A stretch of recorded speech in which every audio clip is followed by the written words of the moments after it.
Here we are. Good morning. Welcome to Think and Grow Rich Daily Hangout. My name's Sandy Levesque, and joined here by Glenn. Glenn Walker, out in Nashville, Tennessee. It is in Tennessee, isn't it, Glenn? Yes, it is. Yeah. Yeah, cool. So if you're watching and you'd like to actually join us in the Hangout, you're very welcome to. Just click on the second link that I posted in the Facebook group, and if you're not in the Facebook group, you need to join that to get the link to come into the Hangout. And it's a post I made it just a few minutes ago, running a little bit late this morning.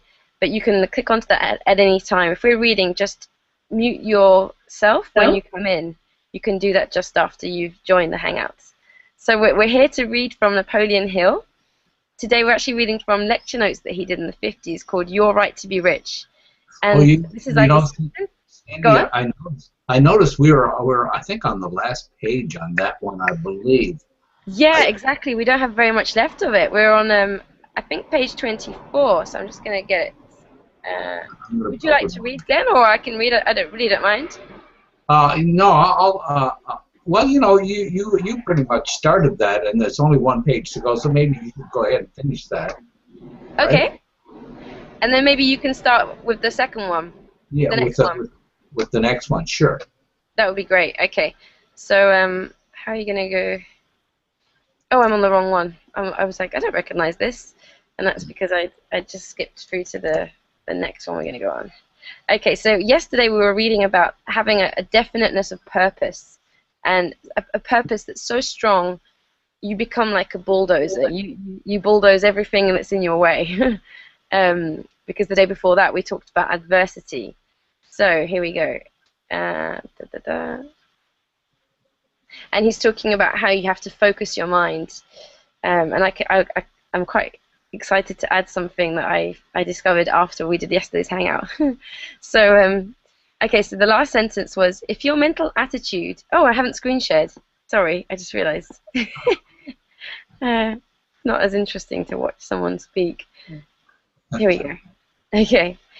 If your mental... Okay, so did you know that in order to be healthy, you have to be health conscious? If your mental attitude is not health conscious, if you're not thinking in terms of health, and if you're not suspecting that you're going to be healthy, you're not going to be, no matter what else you do. It's the same thing with success. If you accept any kind of fear complex or inferiority complex, if you don't expect of yourself and develop a success expectation, you're not going to be a success. You just have to do that. If your major purpose is to achieve some material thing or money, see yourself already in possession of it. When you call it into your consciousness, this is of vital importance, because there again is coming into play your power of faith. If your faith isn't great enough that you can see the thing in your possession before you start to begin it, then you're not making use of applied faith. Associate with people who are in sync with you and your major purpose. Leave them to encourage you in every way possible. This has reference to only close friends or members of your mastermind alliance. Don't disclose your aims and purposes to people who are not absolutely dependable, loyal, and close to you. It's surprising how sometimes to people whom you disclose your ideas, if they're good ideas, they go around the corner and beat you to the draw there, using your ideas before you do, or saying something to discourage you. Let not a single day pass without making at least one definite move towards the attainment of your major purpose. Faith is a positive mental attitude in action. Your mental attitude is reflected in every word you speak, and it speaks louder than your words. Your mental attitude is the sum total of your thoughts at a given time. A positive mental attitude has its roots in the spiritual well of one's soul. What a wonderful statement that is. A positive mental attitude has its roots in the spiritual wells of one's soul. Mental attitude is the medium by which adversity may be transmuted into benefits. Print these out on a card or in some form where you can put them up and see them each day. Surround yourself with suggestions everywhere you look so that you'll see something that suggests a positive mental attitude. You'll notice when you go into the office of a successful person or into the home of a successful person, if you can find his den or the place where they withdraw onto themselves, you'll find that oftentimes they have surrounded themselves with pictures of those whom they consider great. oftentimes they will have mottos on their walls. Napoleon walked into Ed Barnes' office one time, and he found out that he had over 500 mottos done up in beautiful cards, hand-lettered, every one of them. It must have cost him a small fortune. Napoleon walked into his friend Jennings Randolph's office when he was in Congress, and he found out that he had all the walls of his congressional office covered with pictures of men whom he considered great. He did that to live in the environment of the great, in an environment of things that kept his mind positive. Start in where you are in your home, in your business, in your office, or wherever you stay the most. Maybe it's in your bedroom. You certainly sleep every night. Start in there to put up something that will give you positive thought just before you go to bed, and it will remind you every time you go in there. So these lecture notes are actually summarized by Andy Hausman, who has a YouTube channel, I should add. So he sent these to me. So thank you, Andy, again, if you ever see this. I really love these lecture notes. So we've just finished part 2. Glenn, are you okay to go ahead and read part 3? Is it downloaded, Cindy? I don't know if I've seen the download on that. Oh, yeah, it's in the group. I put it up on Sunday, I think. Oh, for part 3, huh? Yeah, or I mean, otherwise I've got it open, and I can always just carry on. I don't mind. Okay, well, let me see if I can find it. See, Okay. I've only got 2 as the last one that I had there. Yeah, I put the rest of them all up on Sunday. Oh, on a 5 through. Oh, it says you're right to be rich. 5 It's of 9. 3 of 9, basically. Oh, so I'm looking for 3 of 9. Okay, there it is. I see it. I'll get it right now. It won't take a second. Okay. And, So funny, a cat just came into the garden, but my dog didn't notice, and it just crawled out again. let's see, I gotta find where I put that now. Okay.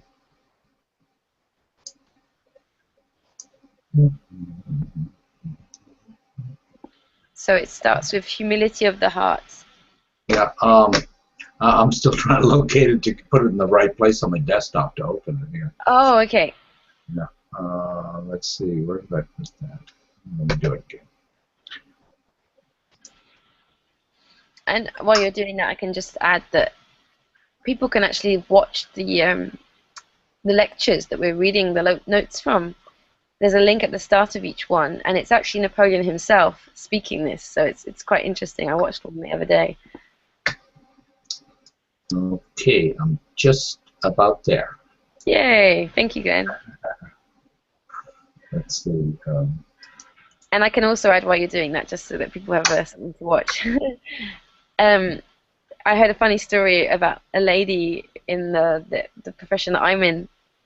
She was actually her partner, now the father of her children.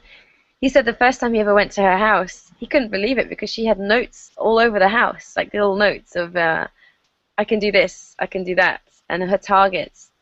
And then he found out that she was, a multiple 6-figure. She's now a millionaire, actually.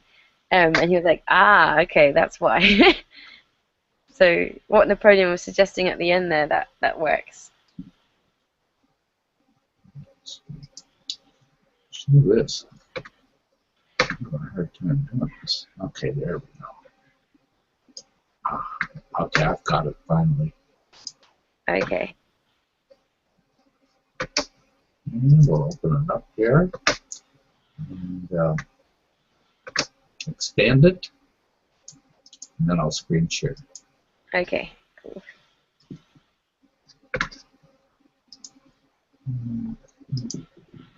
And let's put a screen share. Should find some funky music. Yeah, some traveling music. Please bear with us while we just change book. Okay. Here we go. Okay, so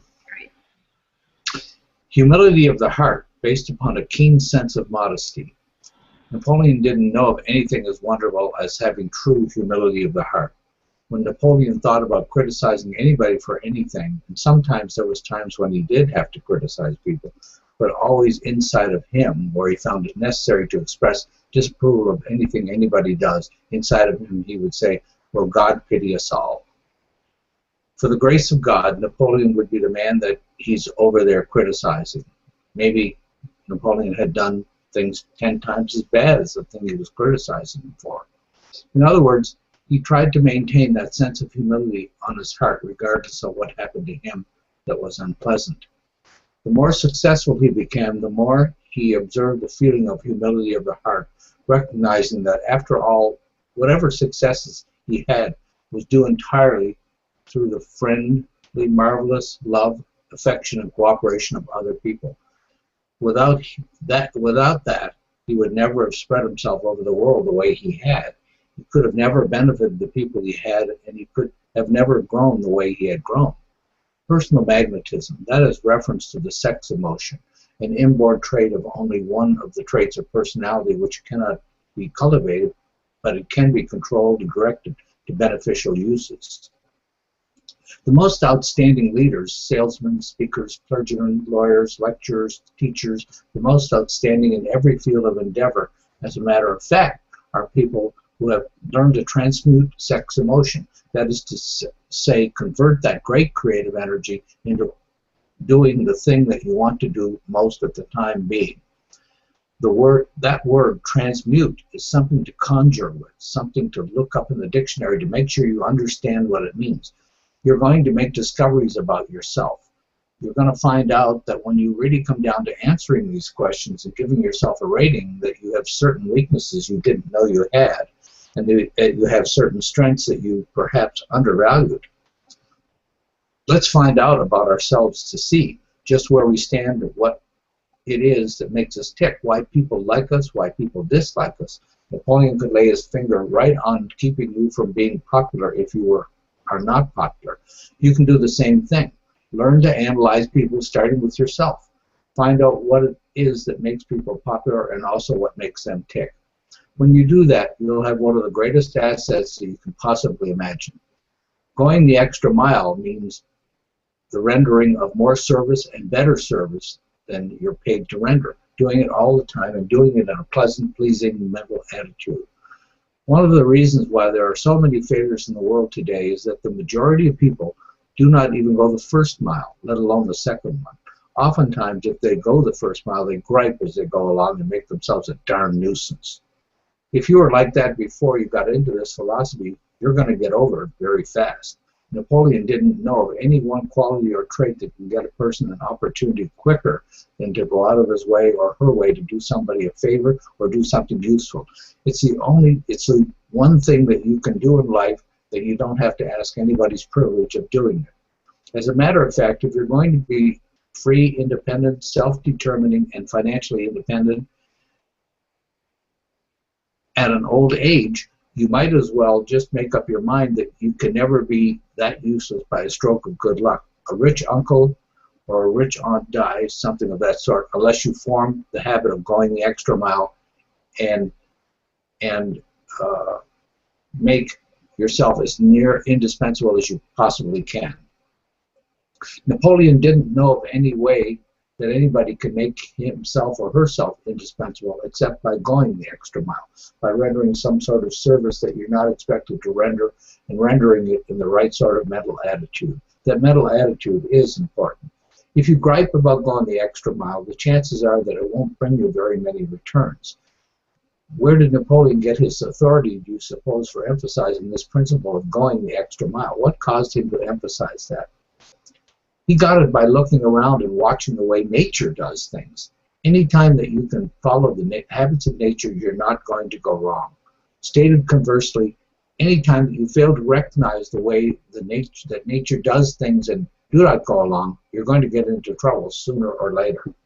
There is an overall plan through which this universe operates, and no matter what you call the first call of that plan or the creator of it, no matter what you call it, there's just one plan, one set of natural laws, and it's up to every individual to discover that what those natural laws are and adjust himself favorably to them. If there's one thing that stands out above the others in nature, it is that nature requests and demands that every living thing go the extra mile in order to eat, in order to live, in order to survive. Man wouldn't survive one season if it were not for this law of going the extra mile. Don't render $1 million worth of service a day and then expect to get a check for it tomorrow. In other words, if you start out to render $1 million worth of service, you perhaps have to render a little bit at a time, and you'll have to get yourself recognized. While you're going through that period of recognition, chances are that you'll not be compensated for going the extra mile. Chances are you'll have to go the extra mile quite a little while before anyone takes notice of you. Always be careful if you don't go the extra mile too long without somebody taking notice of you. If the right fellow doesn't take notice, look around until you find the right fellow who will. That's about the equivalent of saying if your present employer doesn't recognize you, if you work for an employer, fire the employer sooner or later and let his competitor know what kind of service you're rendering. It won't hurt your chances a bit. Have a little competition as you go along. Nobody ever accepts a rule or does anything without a motive. And Napoleon outlined in this lesson a great variety of reasons why you should go the extra mile. What do you think Napoleon meant by the law of increasing returns? Substantially, the law of increasing returns means that you get back more than you give out, whether it's good or whether it's bad or whether it's positive or whether it's negative. That's the way the law of nature works. Whatever you do to or for another person, or whatever you give out from yourself comes back to you greatly multiplied in kind. There's no exception to that whatsoever. Again, there's a question of timing. The coming back process doesn't always come back very quickly. Sometimes it's longer than you expect. But you may be sure that if you send out some negative influence, it's going to come back on you sooner or later. You may not recognize what caused it, but it'll come back. It won't overlook you. That law of increasing returns is eternal. It's automatic. It's working all the time. It's just as inexorable as the law of gravitation. There's nobody in the world that can circumvent it, go around it, or have it suspended for 1 month. It's operating all the time. The law of increasing returns means that when you go out of your way to render more service and better service than you're paid to render, it's impossible for you not to get back more than you really did, because eventually the law of increasing returns takes care of that. If you're working for a salary, for instance, it takes care of it in additional wages, in greater responsibilities, in promotions, in opportunities that will come along as you go into business for yourself, in 1,001 different ways it will come back. Oftentimes, the coming back process doesn't come back from the source to which you rendered the service. Don't be too afraid to render a service to a greedy buyer or a greedy employer. It makes no difference to whom you render this service. If you render it in good faith, in good spirit, and keep on doing it as a matter of habit, it's just as impossible for you not to be compensated as it is to be and not be at the same time. When you start applying this principle, just remember that you don't have to be too careful about the person whom you render it. As a matter of fact, you should really do this. What you should really do is apply this principle with everybody you come into contact, no matter who it is, strangers, acquaintances, business associates, and relatives alike. Make it your business to render useful service whenever you touch human relations in any shape, form, or fashion. The only way you can increase the space that you occupy in the world, in the space that you occupy, not the physical space, but the mental and spiritual space, will be determined by the quality and the quantity of service that you render. The quality and the quantity, plus the mental attitude in which you render, those are the determining factors as to how far you'll go in life, how much you'll get out of life, how much you'll enjoy life, and how much peace of mind you'll have. Next, it brings one to the favorable attention of those who can and often do provide opportunities for self-promotion. The favorable attention of people. You'll go into any organization, if you're alert-minded and take notice, you'll find out who the people are that are going the extra mile. You'll find out very quickly. Also, if you watch the procedure and the records of those people who are going the extra mile, you'll find that they're the ones who get the promotions. They don't have to ask for them. It's not necessary at all. Employers are just naturally looking around for people who will go the extra mile. It tends to permit the one to become indispensable in many different human relationships, and therefore it enables one to command more than the average compensation. It does something to your soul inside of you. It makes you feel better. If there's not another reason in the world why you should go the extra mile, that would be adequate. There are lots of things in life that cause us to have negative feelings. This is one that you can control for yourself. It will always give you a pleasant feeling.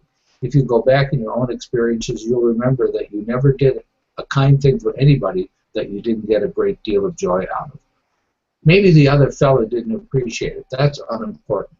It's just like love. To have loved alone is a great privilege. It doesn't make any difference whatsoever whether your love is returned by the other person. You've had the benefit by the emotion of love itself. And so it is by the principle of going the extra mile. It'll do something to you. It'll give you greater courage. It'll enable you to overcome inhibitions and inferiority complexes that you've been storing up through the years. Just this stepping out and making yourself useful to somebody. Don't be too surprised when you do something courteous or useful to somebody who's not expecting it, and they look at you with a quizzical sort of way and say, I just wonder why you're doing that. Some people will be a little surprised when you go out of your way to be useful to them.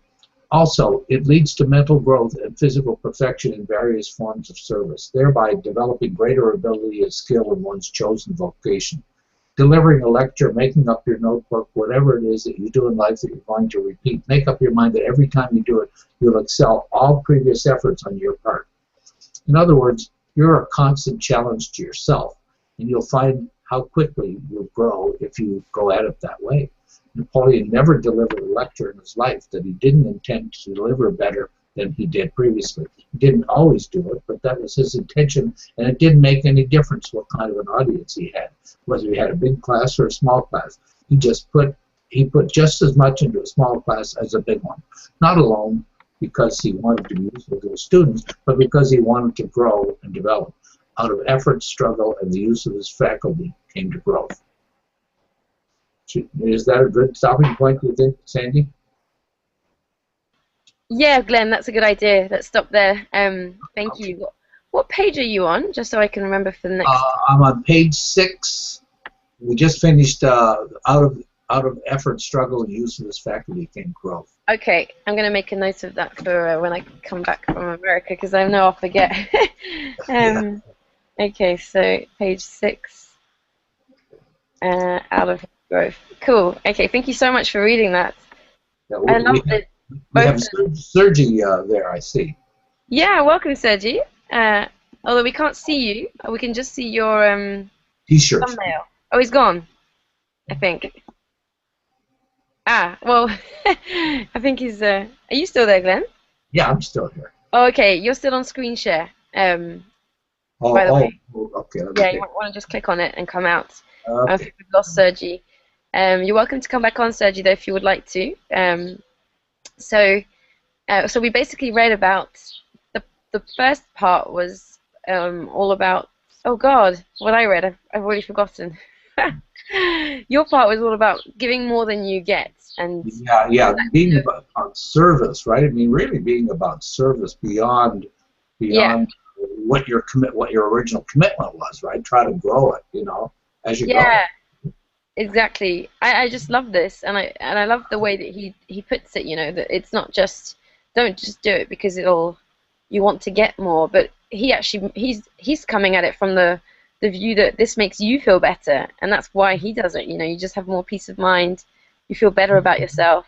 Yes, your spirit, right? Your own spirit, actually, right? It goes to the core of your being, Exactly.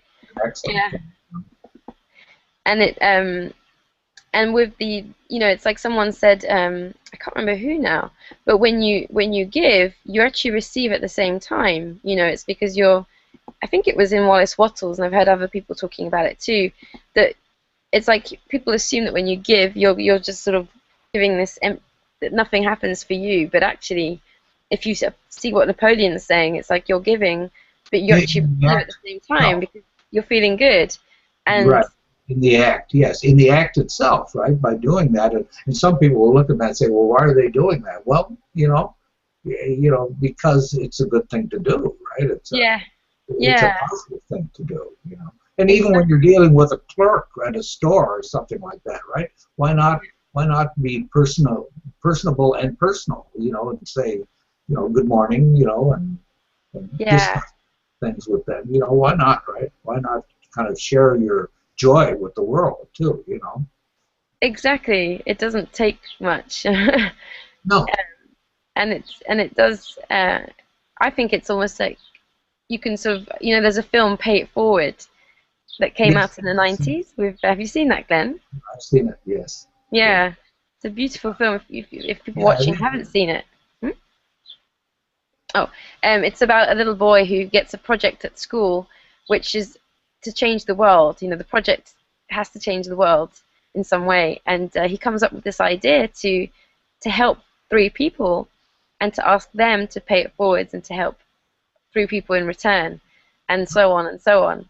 And Yeah. it sort of becomes this big, amazing, beautiful project, which does change people's lives. And I think if you see it like that, if you do random things for people, you're just paying forwards when people have been kind to you, and then it just kind of sets in motion this cycle of other people paying forwards and other people. Yeah. Yeah. And you never know what that one you never know what that one little thing you do might do right down the line. It could get Exactly. amplified of 100,000 times. Yeah, exactly.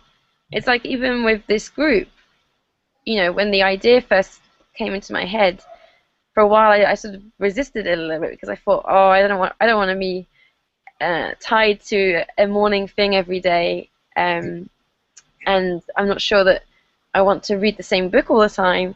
But then it kept coming back into my mind all the time, and then eventually I was like, oh, I just feel like if I do this, it will be a really good thing. That's the only way I could describe it. It just felt good.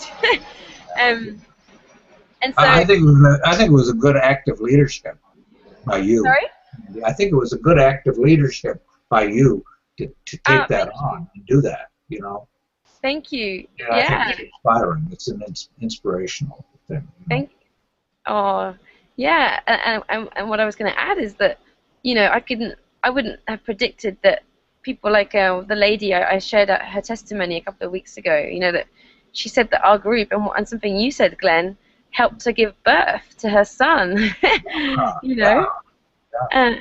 and other people have written messages like that, and it's just I think we've all had those moments where we don't realize how we can actually impact other people, and when you do realize that, it's one of the best feelings in the world. So what Napoleon's talking about is a real thing. It's not just a fuzzy concept. Yes, it is. It is. Yeah. It's a And when very you heart expanding. It's a heartfelt and heart expanding thing, right? Yeah, exactly. And you can ask yourself, this is what I do, what I did after reading this passage. I actually read this about a week ago. I just felt like reading this PDF. It was calling out to me, um, and I read this. How can I apply this? Where could I do more than what I'm doing now to really sort of live this even more in every aspect of what I do? And you find yourself noticing, like you said, it doesn't just have to be when you're doing your business. It's being kind to people in shops, or saying hello to people and in the street, and just being kind of a different energy in the world. Because a lot of people are so, like, I think a lot of people are so in zombie mode. They don't Yes, yeah. really pay attention to things around them. You go to a shop, you pay, they don't even look at you in the eye often. It's Yeah. yeah. Well, when we can try to change that a little bit by our behavior, right? Exactly. Yeah. Because I've noticed that even when people are like that, whenever I sort of make an effort to say hello and like really look at them in the eye and say thank you, or like have a lovely weekend, people always sort of notice it. So yeah. Cool. Well, you're ready for your trip, right? Yeah, I'm going to be finishing up. Packed already, so I'm just going to be finishing up today and flying very early tomorrow morning. So Have a great adventure there in Charlotte. thank you. Yeah, I'm going to be making a lot of videos. Yeah, um, look forward to them. cool. So I'm going to create an event after we finish here, so that people know when the next one is. It will actually be on Thursday. So we're skipping a whole week. Yeah. We were just watching. I'm going to America for the first time. Oh, no, not for the first time. For the first time since I've done these Hangouts. It's actually the fourth time in the last year. So Wow. it's just going to be too difficult to organize. So I'm going to be in Charlotte, North Carolina. If you're anywhere near there and you want to say hi, message me on Facebook, and we'll be back here next Thursday. So thank you so much for reading, Glenn. Have a lovely week, and I'll probably see you on Facebook. Yeah, we'll see as we go. Okay, bye everyone. Thank you. Bye bye.